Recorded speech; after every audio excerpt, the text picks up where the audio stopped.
This topic will cover some of the main reasons behind using managed switches in an industrial environment. First, let's look at a very common scenario. This could be a typical plant system that evolves over time. In legacy systems, Ethernet was far less common, and there were many proprietary protocols. Think DH+, remote I/O, a lot of protocols available as we've evolved with automation. These were sometimes challenging to configure and troubleshoot. However, because of the way they work, they did provide natural segmentation. If you had an issue on your DH+ network, it was very likely isolated to your DH+ network. Your remote I/O network was very much isolated by itself. Maybe difficult to set up and difficult to troubleshoot when there was a problem. However, if there was an issue, it was isolated. So we might have the PLCs themselves connected over Ethernet if we had a somewhat modern system, and then legacy to our end devices. If we had a failure, it's isolated to that one area. That one area might go down, but our entire system is likely not going to go down. However, over time, there were challenges with maintaining legacy equipment. There was challenges with having the multiple vendors that you had to balance with each of their own proprietary protocols. We also wanted to get more and more data from our end devices. So the non-Ethernet protocols are certainly going away and being replaced with newer equipment that supports Ethernet directly. End devices, and this is a key part, the end devices themselves have Ethernet ports and can sit on the Ethernet network and share that data. This is very powerful. However, what happened is as systems evolved, they evolved from the legacy to the Ethernet, and it just kind of grew on an ad hoc as needed basis.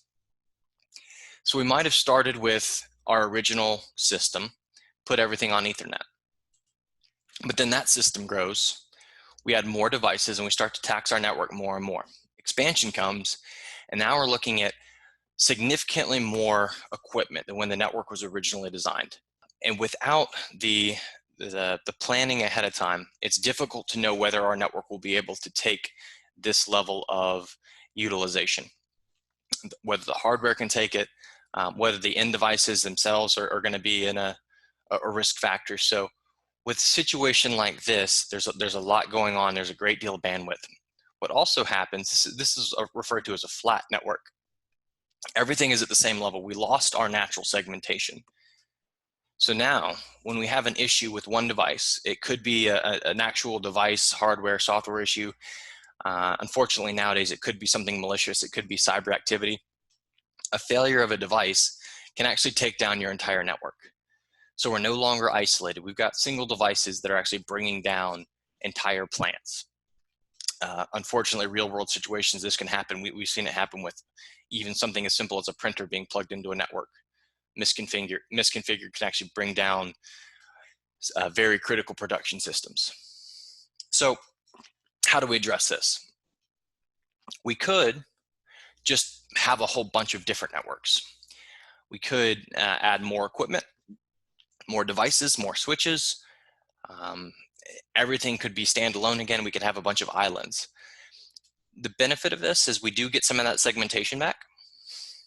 So if we split everything up again, we do get segmentation back. However, with added equipment, it adds additional cost. So we're not just looking at only segmentation, we're actually adding switches and switches and switches and switches. So there are fortunately ways that we can do the best of both. So if we look at something called a VLAN, for anyone not familiar, a VLAN is a virtual local area network. So instead of having to have a switch each time we want to segment our devices, we can actually use one switch and have it split to accept multiple networks.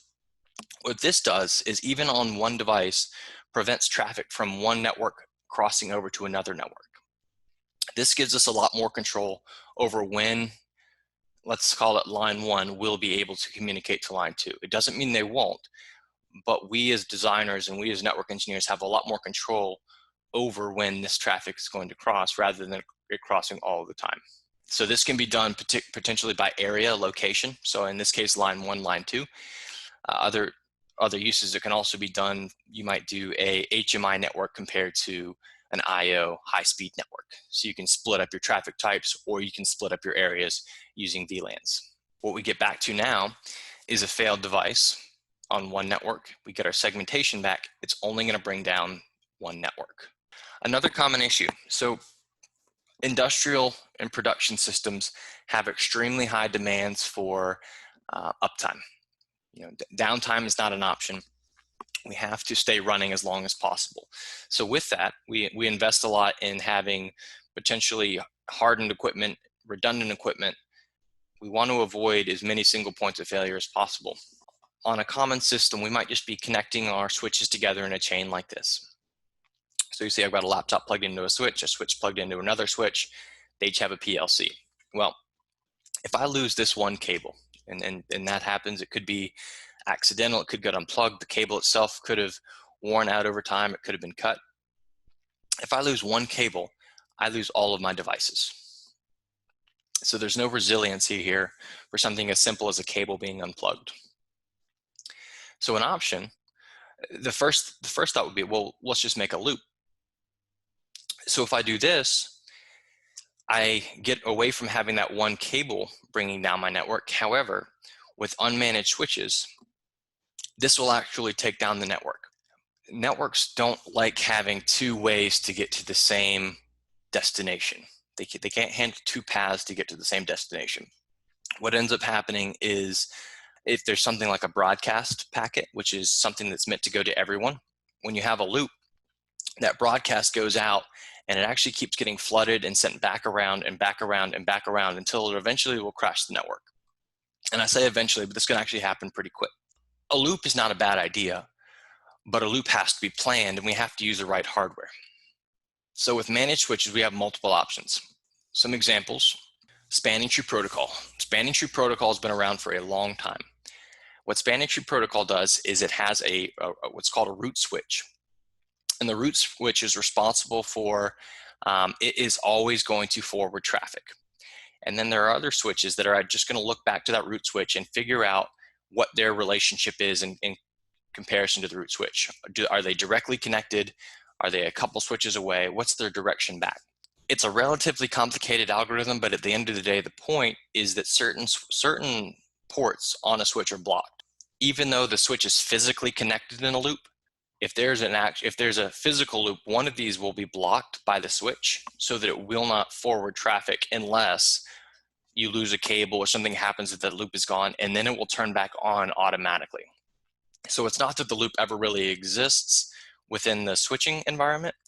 It's that the switch is controlling whether or not the ports are active to handle a failure or resiliency. There's newer options. One is Resilient Ethernet Protocol. This made exactly for doing what we're showing here, where you can have just a loop of switches. This is a Cisco proprietary function. Fortunately, Rockwell Stratix switches are Cisco based, so they work well together. They can both sit in this environment. The benefit of this, for anyone familiar with the automation side, our traffic is significantly faster than what you would typically find in an IT environment. Instead of this being a couple seconds of network loss is okay, we're down in the milliseconds. So if we lose our equipment for some length of time, we start getting into I/O timeouts, and that can be at 100 milliseconds, typical time frame. Spanning tree is not made for that 50 millisecond type operation or 100 millisecond type operation. Resilient Ethernet Protocol can get down into the millisecond area. You might still have timeouts depending on the complexity of the environment, but instead of talking about a couple seconds, we're talking hundreds of milliseconds. So those are all between switches. Another example of a resilience protocol is called DLR, for device level ring. What you'll notice here is instead of having all of my devices connect directly back to a Stratix switch, I go from switch to device to device to device. This does multiple things. One, it provides me resiliency in cabling. I can still lose any of these cables on the right side and have a full network. Also, I can minimize my switch ports by by connecting, daisy chaining the devices together. So I can use fewer ports on my switch, and if I had a long line of devices, I don't have to run each one of them all the way back to the switch. We're going to cover this in a bit more detail. Another common issue: networks can't have two devices with the same IP address. So IP addresses are something that we assign. as opposed to something like a MAC address, which a MAC address is burnt into the physical device. An IP address we get to pick. We pick an IP address when we lay out our network. Now, what's very common in vendors is to standardize on IP addresses so that they can make the exact same machine over and over and over again and not have to change the program. Within the Studio 5000 software, we define the IP address of all the devices that we're going to talk to. If we have everything with the same IP address, then we can actually use the same program over and over and over again. Well, how do we combine those two? How do we have it in a world where we want to have everything with the same IP address with a network that we can't have everything with the same IP address? So we'll see here, we've got two skids, both from the same vendor. The vendor always addresses their PLCs at 192.168.1.21. If we just plug both of those straight into our network would crash. There would be a duplicate IP. There's two devices with the same IP address, and it would confuse the devices that had to communicate with them. So what do we do for here? We can do something called network address translation. What translation does, our end devices get to keep their programmed IP addresses. They get to keep the 192.168.1.21. Within the switch, we can actually have it translate these addresses to something entirely different.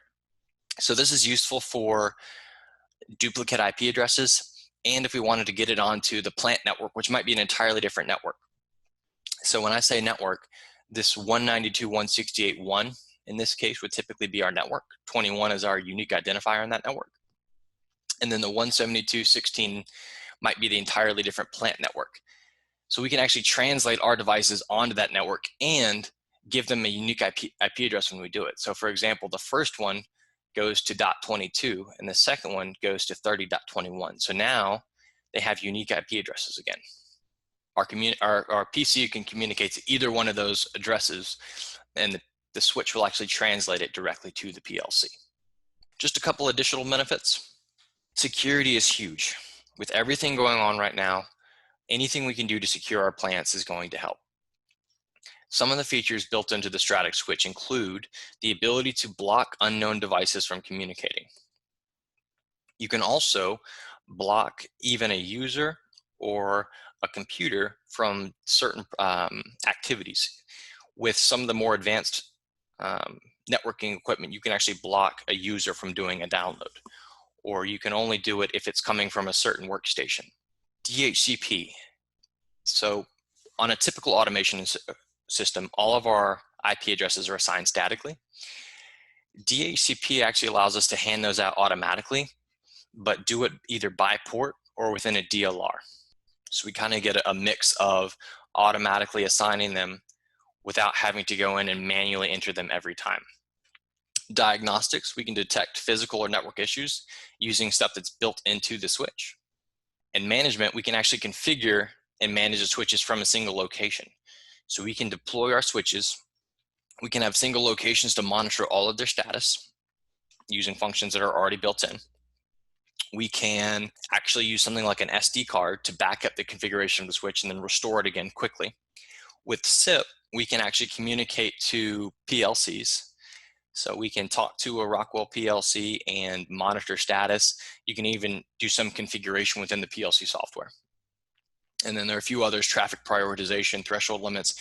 These are going to get more and more important as we talk about systems like motion systems that have very time-sensitive traffic.